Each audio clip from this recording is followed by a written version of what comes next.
Fala, meus amigos, estamos começando aqui mais um vídeo do canal que, repito aqui, é a única coisa que essa gente nojenta, que essa quadrilha de bandidos ainda não meteu a pata aqui para destruir, né? Então aquilo que eles não destruíram ainda, eu continuo fazendo aqui, que são os vídeos do canal. Vamos ver se eu consigo me livrar desse lixo de gente um dia aqui na minha vida, porque tá difícil, tá muito difícil. Eu tô aturando esses retardados me perturbando há 10 anos e não acontece nada, ninguém, né? Enfim, não acontece nada para me livrar desses desgraçados e eu vou continuar tentando aqui, tá? No vídeo de hoje a gente vai falar sobre as últimas prisões de bolsonaristas que aconteceram nos últimos meses, né? Em todos esses meses de 2023. E também sobre a possível prisão do Bolsonaro, que está aí para acontecer por conta de mais problemas que surgiram aí, né? Para além de todos esses que a gente já viu, né, nos últimos meses e que, enfim, surgiram depois que ele perdeu a eleição, tá? Além disso, vamos falar também rapidamente, né, vamos fazer uma reflexão aqui, né, sobre como que isso chega na cabeça dos bolsonaristas, dos bolsominions e dessa galera que acreditou de verdade nos últimos anos aí no Brasil que o Bolsonaro era uma alternativa a alguma coisa, né? Ou era algum tipo de vislumbre de projeto, enfim. E para aqueles que ainda acreditam, porque acreditem, ainda tem gente que defende o Bolsonaro, né? Enfim, a gente vai fazer uma reflexão sobre isso aqui, tá? Também no vídeo de hoje. E aí aproveito aqui também para falar para vocês mais uma vez sobre o meu livro de poemas, meu novo livro aqui que eu lancei, tá? Meu terceiro livro de poemas, é o meu nono livro, meu nono trabalho aqui publicado, e o quinto pela editora Multifoco, tá? Então os exemplares estão comigo aqui para venda. Eu vou deixar para vocês aqui no link, estou deixando, né, em todos esses vídeos agora o meu contato aqui do WhatsApp para que vocês entrem em contato se vocês quiserem o livro, né, para a gente poder negociar aqui o valor, o frete e tal, tá bom? E aí eu fico aguardando aí o contato de vocês, tá? Então é isso, tá, pessoal? E vamos falar então sobre essa questão, né, dos presidiários, ex-presidiários e futuros presidiários, né? Porque o Bolsonaro está aí para ser preso, né, por uma série de problemas aí que ele causou ao Brasil nos últimos anos, tá? Então vamos lá, várias pessoas ligadas ao Bolsonaro e ligadas ao governo dos últimos 4 anos aí foram presas, né, nos últimos meses no Brasil, tá? Então vamos falar de algumas delas aqui, certo? E vamos falar inclusive de prisões ligadas à morte da Marielle aqui no Rio de Janeiro, na medida em que um dos assassinos da Marielle morava no condomínio do Bolsonaro, né? Então vamos lá. Eu vou deixar o link para vocês aqui de algumas matérias que falam sobre isso também, certo? Então, além de Mauro Cid e Max Guilherme, relembre pessoas do entorno de Bolsonaro que já foram presas. É uma das matérias aqui do Brasil de Fato, tá? E aí no subtítulo eles dizem: ex-ministros, assessores, aliados, diversas pessoas próximas ao ex-presidente respondem por crimes e acusações. Então, um dos mais famosos aí dos últimos meses é o tenente-coronel Mauro Cid, né? Que foi preso, é um assistente direto do Bolsonaro, tá? E ele foi preso numa investigação que buscava descobrir a inserção de dados falsos de vacinação do Bolsonaro na época da Covid. Porque o Bolsonaro foi um negacionista da ciência e utilizou o cargo de presidente da República para poder criar toda uma balbúrdia em cima da questão das vacinas e estimular o negacionismo da ciência sobre uma questão que é de interesse público, que é a questão da vacinação. Quer dizer, a vacinação é um processo que não funciona se não tiver uma lógica pública bem posta ali, né? Bem coordenada. A vacinação é algo que é feito para atingir a maioria esmagadora da população, senão não funciona, não dá certo, né? E o Bolsonaro, presidente da República, fez uma campanha contra a vacinação, né? Quer dizer, atacou a ciência, atacou as vacinas, é um retardado e contribuiu para piorar o país aí, para muita gente morrer, porque além disso ele ainda fez propaganda da cloroquina, né, de maneira absurda ali, né, a comunidade científica internacional negando, dizendo que aquilo não tem fundamento e tudo mais, e ele defendendo aqui da maneira mais patética possível e da maneira mais criminosa possível também, porque é uma posição ali de influência, um sujeito com seguidores, e isso afetou não só a vida de muitas pessoas de maneira direta, mas a própria estratégia de combate à Covid, né, pelos meios institucionais, né, ligados a isso no Brasil, quer dizer, né, enfim, a Fiocruz, o Butantan e etc e tal, tá?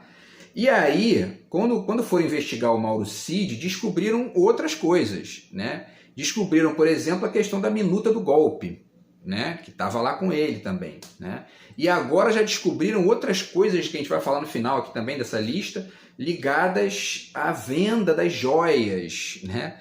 Bolsonaro ganhou as joias dos árabes, né? E não só meteu no bolso e levou para casa, né, coisas que são presentes da presidência da República e que eles passaram vários meses, aí, anos ofendendo o Lula, né, dizendo que o Lula tinha roubado coisas de lá, era mentira, né, tudo fake news.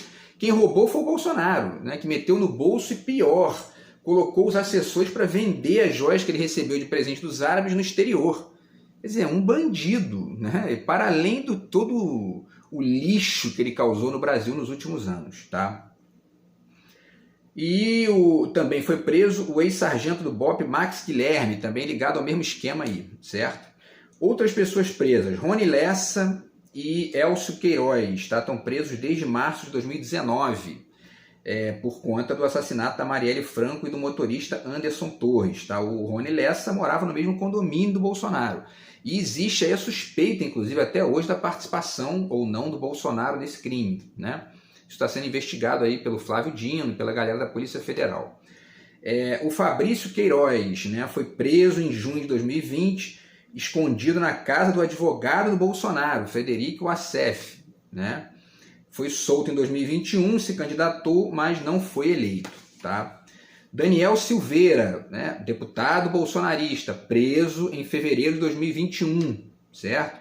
Porque publicou vídeos com agressões ao STF e apologia ao AI-5 da ditadura. É esse tipo de gente que governou o Brasil nos últimos anos e que continua ali meio que poluindo o Congresso, né? E ao mesmo tempo as redes sociais, aqui a internet, com todo tipo de estupidez, nojeira, né? Enfim, difamação, crime, né? Ele perdeu o mandato, ele foi julgado e condenado a 8 anos e 9 meses de prisão em abril de 2022 e recebeu o perdão do Bolsonaro no dia seguinte. Quer dizer, né? Os bolsomínios passaram os últimos anos aí dizendo que não pode ter bandido de estimação. O Bolsonaro não só tinha bandido de estimação, como deu perdão ao bandido, né? Enfim, imagina ser o Lula que faz um negócio desse, né? A quantidade de gente. Mas a gente vai tentar entender um pouco aqui o que é isso, o que essa gente tem contra o Lula, né? E aí o Daniel Silveira perdeu o mandato em fevereiro de 2023 e foi preso, né? Tá preso aí por conta disso. O Roberto Jefferson, que foi inclusive um dos protagonistas da farsa da novelização do Mensalão lá naquela época, na época do primeiro governo Lula, e virou, óbvio, né, bolsonarista, claro, né, todo perfil, e aí ele foi preso em agosto de 2021, tá, por suposto envolvimento em organização criminosa digital montada para desferir ataques à democracia, quer dizer, né, insuflar as pessoas a golpe militar, enfim, né, criticar o STF, enfim, xingar o STF, né, virou até meme lá, Xandão, né, aquilo aí virou até um meme, né. Ele foi solto e foi preso de novo em outubro de 2022, e aí ele atacou a tiros e granadas o pessoal da Polícia Federal, jogou granada na Polícia Federal, né, o tal do Roberto Jefferson. Esse é o staff do Bolsonaro aí, né? Dessa gente que entrou aí no poder para dizer, ó, nós estamos aqui para combater a corrupção, para acabar enfim, com os escândalos do Brasil. Olha isso, né? 2 policiais ficaram feridos e ele foi preso de novo, está preso até hoje, né? Mais um bolsonarista preso. Ele não é ex-presidiário, ele é presidiário, né? Milton Ribeiro, ex-ministro da Educação do Bolsonaro, né? Para início de conversa, um pastor evangélico, né? A gente faz a pergunta, num país laico e em pleno século XXI, a gente tem que perguntar o que um pastor evangélico está fazendo no Ministério da Educação, né? Qual é o sentido disso? Né? Atraso, obviamente. Para além do atraso, ele cometeu crimes. Ele foi o 4º ministro do Bolsonaro, tá? O que já denota aí uma certa pobreza de projeto, né? E ele deixou o cargo em março de 2022 envolvido em consistentes denúncias de corrupção. Foi preso em junho de 2022 por participar de um esquema de tráfico de influência e corrupção para a liberação de recursos públicos do Fundo Nacional de Desenvolvimento da Educação, o FNDE, para as prefeituras, né? E aí ele estava, né, os pastores recebiam dinheiro, faziam às vezes de lobistas, né? E o dinheiro era desviado, né? Quer dizer, bandido, está preso, é presidiário, né? Anderson Torres, ex-ministro da Justiça do Bolsonaro. Ele acabou o governo e no primeiro dia ele foi convidado para trabalhar como secretário de Segurança Pública do governo do Distrito Federal, né? Logo no iniciozinho de janeiro ali. E aí no dia 8 de janeiro aconteceram aqueles ataques, né? Destruíram o Congresso, o STF, enfim, né? E aí ele já era oficialmente o secretário de Segurança do Distrito Federal, tá?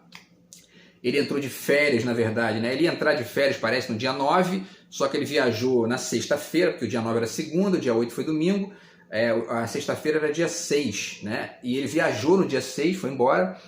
Só que é o seguinte, né? Ele deixou alguém lá, porque ele já estava responsável pela Secretaria de Segurança. E aí o que aconteceu, né? Destruíram, bolsonaristas, né? Enfim, fanáticos e retardados, destruíram o Congresso, destruíram o STF.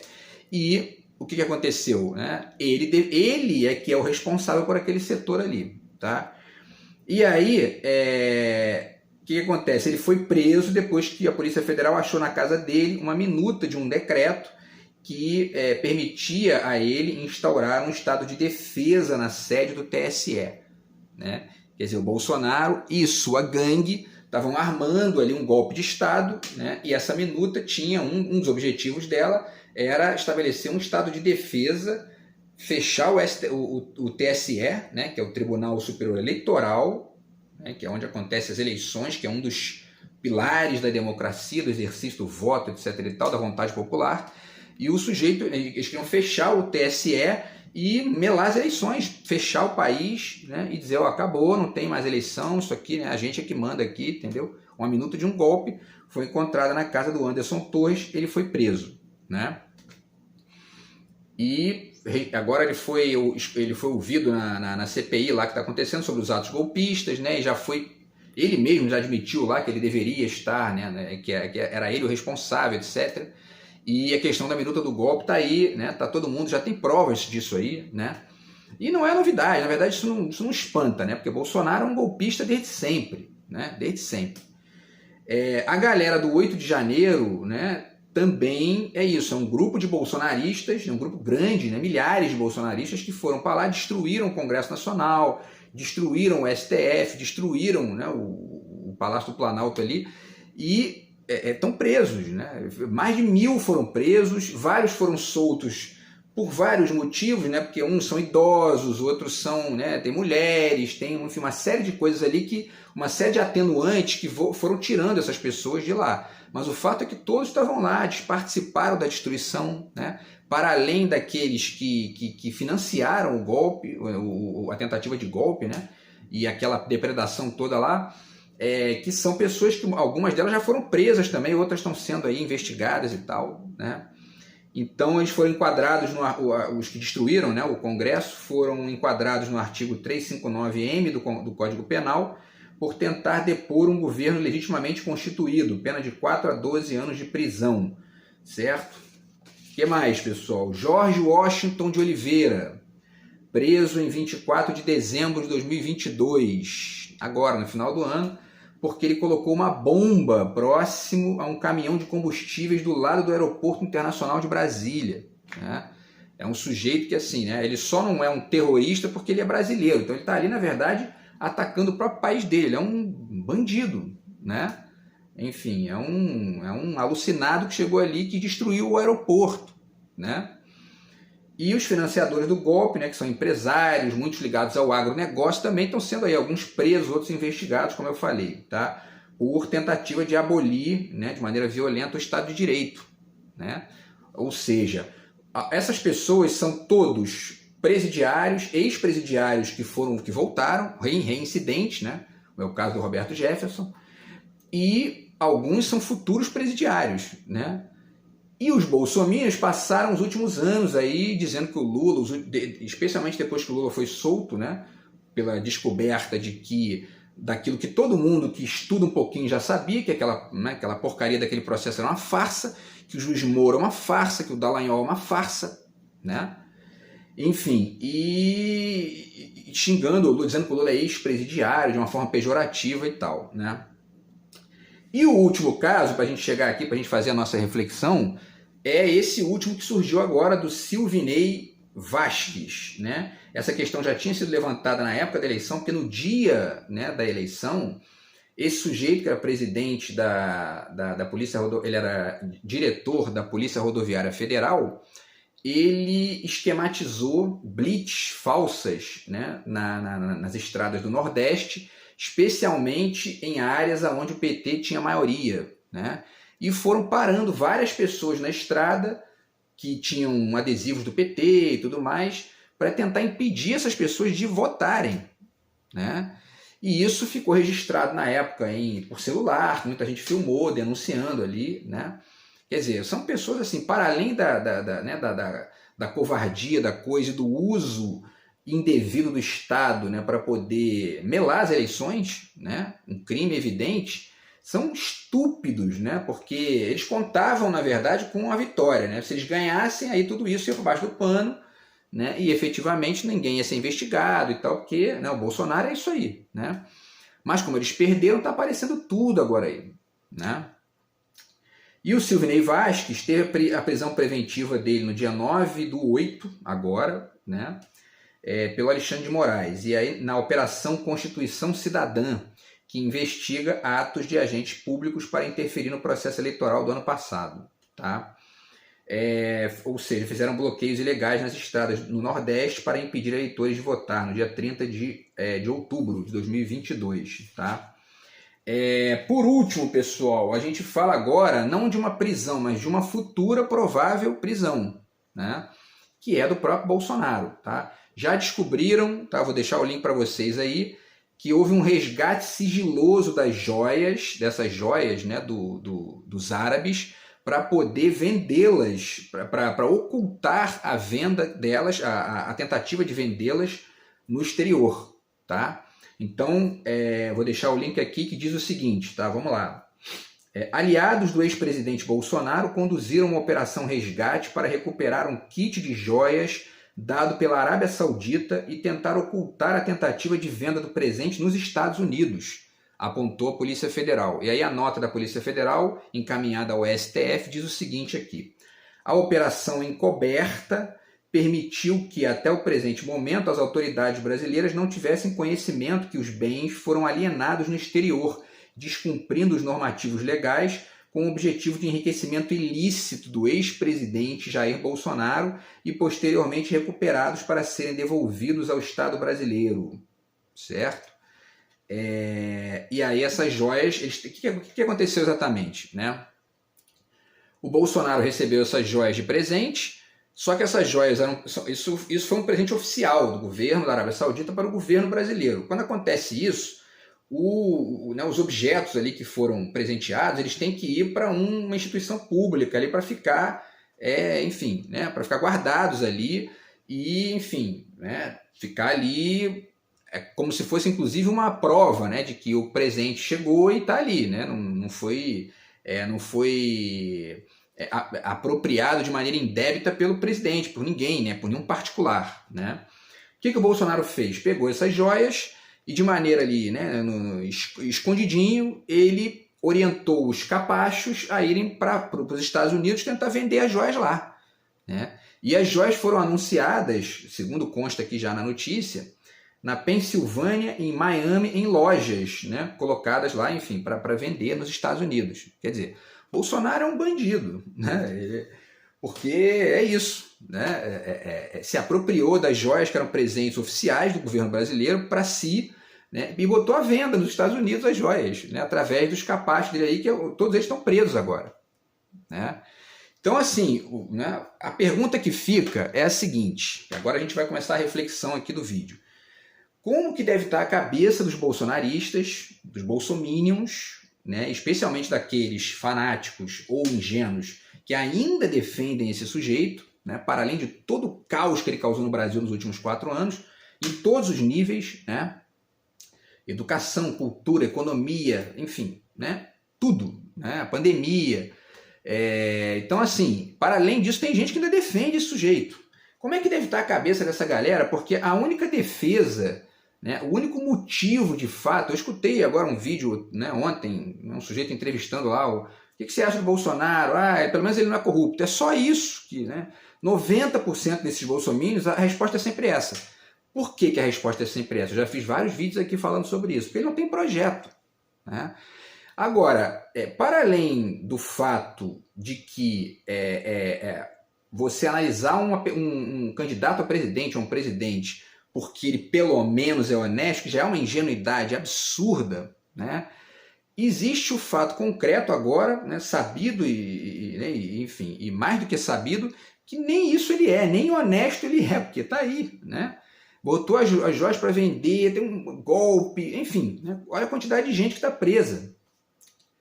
E os bolsonaristas passaram, né, os últimos anos aí, e quando o Lula ganhou, muitos deles foram para as redes sociais dizer agora o Brasil vai, né, vai para o buraco mesmo, governado por um ex-presidiário, né? E aí a gente entra na questão, né? Por que existe essa perspectiva das pessoas em relação a uma pessoa que é um ex-presidiário, né? Mesmo que essa pessoa tenha de fato cometido um crime, né?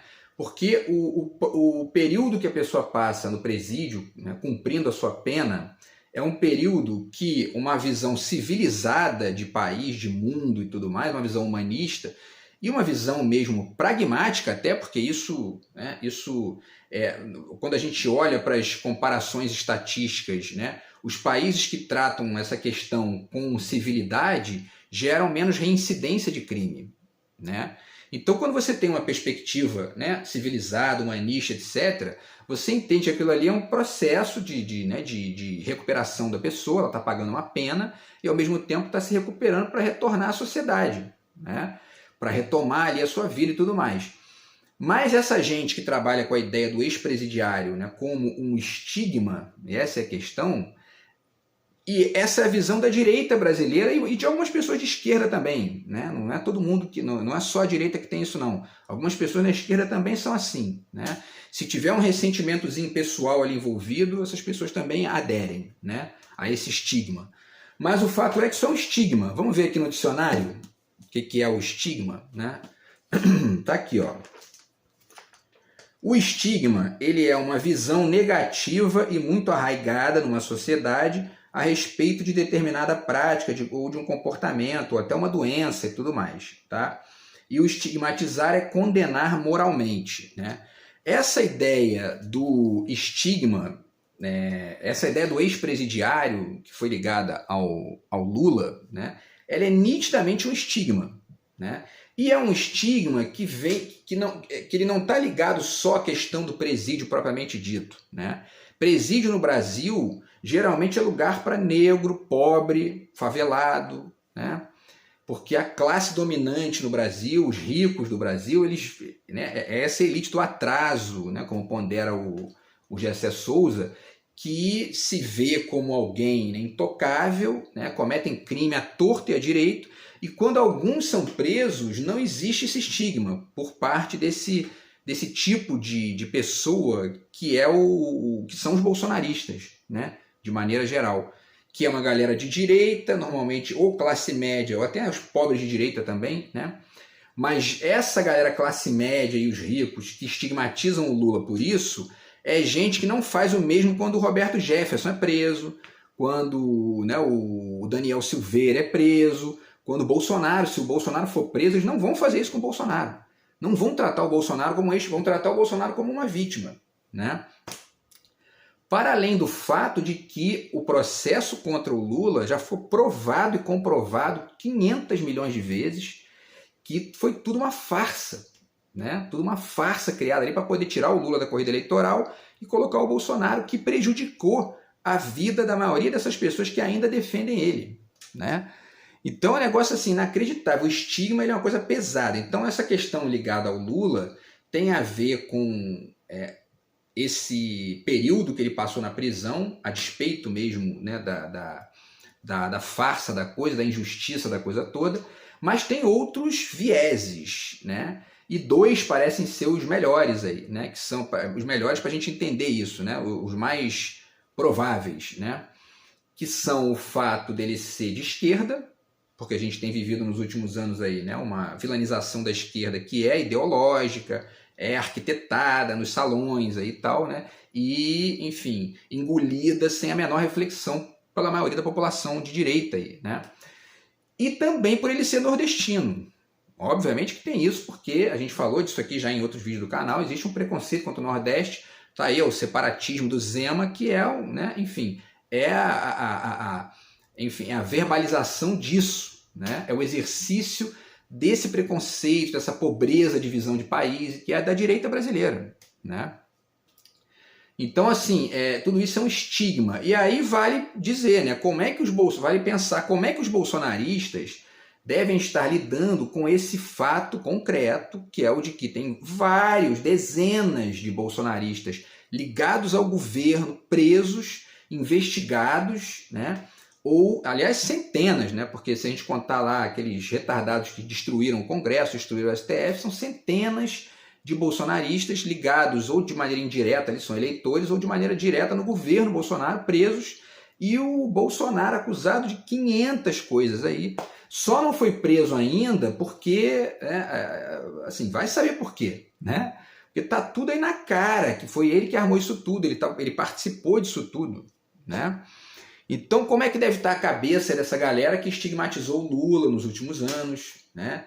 Será que eles estão olhando para o Roberto Jefferson ter jogado granada na polícia, o George Washington, né, colocou uma bomba no aeroporto de Brasília, né? Não foi um triplex, né, que mesmo que o Lula tivesse feito alguma coisa, né, não foi ali um presentinho que o cara ganhou, né? As joias do Bolsonaro foram 16 milhões de reais, isso aí dá 8 triplex, né? E ninguém fala nada, os bolsonaristas estão calados, alguns até continuam defendendo aí o Bolsonaro, né?